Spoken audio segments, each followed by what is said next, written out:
Bonjour et bienvenue dans cette vidéo qui s'insère dans le chapitre de Regards croisés, comment les pouvoirs publics peuvent-ils contribuer à la justice sociale? Dans cette vidéo, nous allons nous demander sur quelle conception de la justice sociale reposent les politiques de lutte contre les inégalités.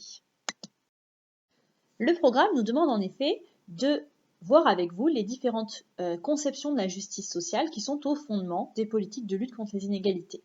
Nous allons donc voir que les différentes conceptions de la justice sociale cherchent à répondre à la question l'égalité de quoi, en distinguant égalité des droits, égalité des situations et égalité des chances. À la fin de cette vidéo, vous serez donc capable de définir les notions de justice sociale et d'égalité, de différencier ces différents types d'égalité, égalité des chances, des droits, des situations, et de montrer que les différentes conceptions de la justice sociale privilégient toujours une de ces formes d'égalité. Nous verrons ultérieurement dans le cours les différentes politiques de lutte contre les inégalités et leurs liens avec ces conceptions de la justice sociale. La justice sociale que nous étudions dans ce chapitre est un idéal au regard duquel on juge la répartition des ressources valorisées, des droits et des devoirs au sein d'une collectivité. Or, de nombreuses conceptions de la justice sociale existent. Celles-ci reposent sur une conception différente de ce que doit être l'égalité dans une société. Voyons tout d'abord les différents types d'égalité. L'égalité est un idéal selon lequel deux choses, deux personnes, deux groupes ne doivent pas présenter de différence. Mais de différence de quoi? L'égalité est un idéal recherché, mais on peut rechercher l'égalité dans des domaines très différents. On différencie donc en SES trois formes d'égalité. La première, l'égalité des droits. Il s'agit de l'égalité de tous les citoyens devant la loi. Pour qu'il y ait égalité des droits, il faut que les mêmes droits soient garantis à tous les citoyens et que n'existe aucun privilège de traitement. Il y a également l'égalité des chances, qui désigne quant à elle le fait que tous bénéficient d'une même probabilité d'accéder à n'importe quelle position sociale. Enfin, il y a l'égalité des situations, qui est l'égalité réelle des individus en matière économique et sociale. Pour qu'il y ait égalité des situations, il ne faut pas, par exemple, qu'il y ait des inégalités de revenus. Ainsi, les penseurs de la justice sociale vont avoir tendance à favoriser une de ces formes d'égalité au détriment des autres. Intéressons-nous à la première conception de la justice sociale, celle de ceux qui pensent qu'une société est juste si elle permet la liberté et l'égalité des droits. Cette conception est celle des libéraux, dont Friedrich Hayek. Pour eux, une société démocratique repose sur deux piliers qui doivent être respectés.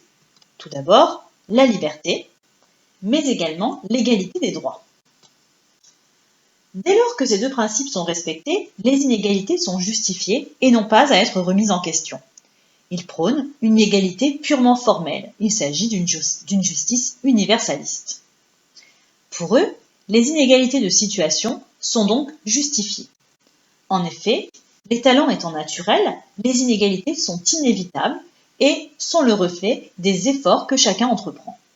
Les inégalités économiques et sociales ne font que refléter le talent et le mérite d'un individu. Ainsi, le salaire correspond à la productivité marginale. Les travailleurs n'ayant pas la même productivité, il est juste que les salaires soient inégaux. Un salarié 2 fois plus productif gagne donc une rémunération 2 fois supérieure. Dans ce cas, la lutte contre les inégalités de situation est illégitime, inefficace et même attentatoire aux libertés. La seule manière d'empêcher ces inégalités de situation serait en effet d'accaparer une partie des richesses et d'empêcher les individus d'accéder aux positions sociales qu'ils ambitionnent d'obtenir. Pour les partisans de l'égalité formelle, l'État doit donc avoir un rôle minimal, celui d'assurer l'égalité des droits sans se soucier, en revanche, des inégalités économiques et sociales. Pour améliorer l'égalité des droits, les pouvoirs publics peuvent cependant intervenir. On peut citer plusieurs exemples d'intervention de l'État pour permettre l'égalité des droits. Tout d'abord, la loi sur le mariage homosexuel, qui a permis d'améliorer l'égalité des droits des personnes homosexuelles par rapport aux personnes hétérosexuelles. La loi de 2005, relative à l'égalité des droits des personnes handicapées, qui a par exemple permis d'affirmer le droit à la scolarisation en milieu ordinaire d'enfants en situation de handicap. Enfin, l'octroi du droit de vote aux femmes en 1944. Cette conception libérale est souvent l'objet de critiques de la part de ceux qui ont une conception différente de la justice sociale. En effet, elle négligerait les inégalités de départ. Les individus ne partiraient pas dans la compétition avec les mêmes chances, ce qui, à l'arrivée, donnerait des inégalités de position indépendantes au final des mérites de chacun. Passons à présent à la deuxième conception, celle qui estime qu'une société est juste si elle permet l'égalité des chances. Étudions la conception de la justice sociale défendue par deux auteurs. Prenons tout d'abord la conception de la justice sociale présente dans l'ouvrage de Tocqueville « De la démocratie en Amérique ». Alexis de Tocqueville a, au XIXe siècle, mis l'accent sur le fait qu'une société est juste si, à côté du principe politique d'égalité des droits des citoyens, tous les individus disposent des mêmes chances d'accéder aux différentes positions sociales et ainsi d'accéder à la mobilité sociale. Tocqueville a analysé la démocratie américaine et observé que la démocratie se caractérisait par un processus d'égalisation des conditions. Pour lui, l'égalité des droits aurait entraîné l'égalité des chances. Cette vision tocquevillienne débouche sur l'affirmation du principe méritocratique. Dans une société où règne l'égalité des chances, chaque individu verra son destin défini par ses efforts personnels et par son mérite. Certaines inégalités de situation peuvent donc être justes si elles résultent de cette logique.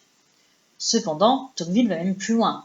Il estime que chercher à aller vers une égalité des situations est un risque pour la démocratie. Il pense que les individus vont avoir une passion pour l'égalité, qui va les amener à privilégier l'égalité à la liberté pour aller vers une égalité des situations. Cela entraînerait pour Tocqueville le retour à l'autoritarisme. C'est pour cette raison que Tocqueville pense que la recherche de l'égalité des situations n'est pas souhaitable. Passons au deuxième auteur qui a beaucoup contribué aux conceptions de la justice sociale mettant l'accent sur l'égalité des chances. Le débat sur les inégalités a en effet été renouvelé au début des années 1970 avec la publication du livre de John Rawls, Théorie de la justice. Il part du postulat selon lequel la justice ne peut être atteinte en dehors du respect simultané de l'égalité des chances et de la liberté. Une société démocratique repose sur trois conditions. Tout d'abord, la liberté, qui est le principe premier. Tous les individus doivent pouvoir disposer des libertés fondamentales d'un état de droit. Le droit d'expression, le droit de vote, le droit à la propriété privée, dans le respect, bien entendu, de la liberté des autres. Mais il y a également l'égalité des chances, qui est le second principe. La société doit offrir à tous les mêmes moyens de réussite afin que chacun puisse exprimer ses potentialités. Pour John Rawls, s'il n'est pas juste de naître dans telle ou telle catégorie sociale, il n'est pas juste non plus d'être né avec un faible coefficient intellectuel. Enfin, troisième condition, le respect du principe de différence. Les inégalités ne sont pour Rawls acceptables qu'à condition de profiter aux plus défavorisés, aux plus mal lotis. La théorie de John Rawls justifie donc l'intervention de l'État. Celui-ci ne doit pas se contenter de garantir les libertés fondamentales, il doit également assurer l'égalité des chances en supprimant non pas toutes les inégalités, mais seulement celles défavorisant certaines personnes. Il s'agit d'une justice différentialiste dans laquelle les individus sont traités de manière différente, ce qui heurte donc l'égalité des droits. Donnons un exemple de mesure que l'État peut prendre pour illustrer cette conception, l'exemple de la discrimination positive. Elle relève de cette logique puisqu'il s'agit de créer une inégalité de droits entre les individus, mais cette inégalité profitera aux plus défavorisés. Ici, l'égalité des chances est compatible avec l'existence d'inégalités de situation. En effet, ces dernières peuvent être l'expression d'un mérite différent ou d'un effort individuel différent. L'égalité des chances permettrait d'aboutir à l'équité. Il n'y aurait pas égalité, mais les individus ayant les mêmes chances d'obtenir les ressources valorisées, les inégalités seraient donc justes.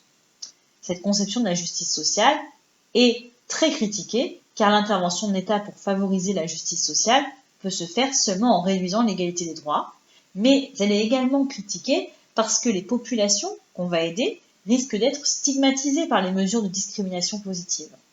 Enfin, on reproche également à cette conception de n'aboutir qu'à une égalité de moyens, mais pas forcément à une égalité réelle des situations au final. Enfin, intéressons-nous à cette conception de la justice sociale reposant sur l'égalité des situations. Pour certains, une société n'est juste que s'il y a égalité des situations. C'est la conception qui est défendue notamment par Karl Marx. L'analyse marxiste va en effet remettre en cause la capacité des sociétés démocratiques à prétendre à l'égalité. Pour lui, la bourgeoisie est caractérisée par la propriété des moyens de production, alors que le prolétariat offre sa force de travail en échange d'un salaire. La bourgeoisie exploite le prolétariat en lui extorquant le fruit de son travail en échange d'un salaire assurant le minimum existentiel en s'accaparant la plus-value. Pour Marx, il n'y a pas d'égalité des droits. En effet, celle-ci n'est que postulée. La démocratie affiche le droit pour le prolétariat de participer à la prise de décision politique, alors même que les grandes décisions sont décidées en dehors du Parlement dans des instances contrôlées par la seule bourgeoisie. De ce fait, au lieu d'atténuer les inégalités, la société démocratique, telle qu'elle se présente, ne ferait que renforcer les inégalités et l'exploitation du prolétariat par la bourgeoisie. Dans une perspective marxiste, il ne sert à rien de chercher à favoriser l'égalité des chances grâce à l'égalité des droits. En effet, les mérites eux-mêmes sont déterminés par les rapports de production. Les marxistes vont ainsi prôner la recherche de l'égalité des situations. L'État doit intervenir pour assurer cette égalité de situation, rendre à chacun le sort qu'il aurait en l'absence de tout mécanisme d'exploitation. Cela passe donc par une intervention dans la redistribution des richesses produites. Les autres conceptions de la justice sociale vont reprocher à cet argumentaire le fait que cette intervention de l'État serait contraire à la liberté individuelle et s'opposerait au principe méritocratique. Par ailleurs, cela empêcherait une partie de la population de pouvoir s'enrichir puisqu'on accaparerait une partie de ses richesses. Enfin, la recherche de l'égalité réelle affaiblirait les incitations à l'effort puisque cela pourrait avoir un effet désincitatif. On a donc vu dans cette vidéo qu'il y a une pluralité de conceptions de la justice sociale qui vont entraîner une pluralité d'outils pour favoriser l'égalité. Et maintenant, à vous de jouer!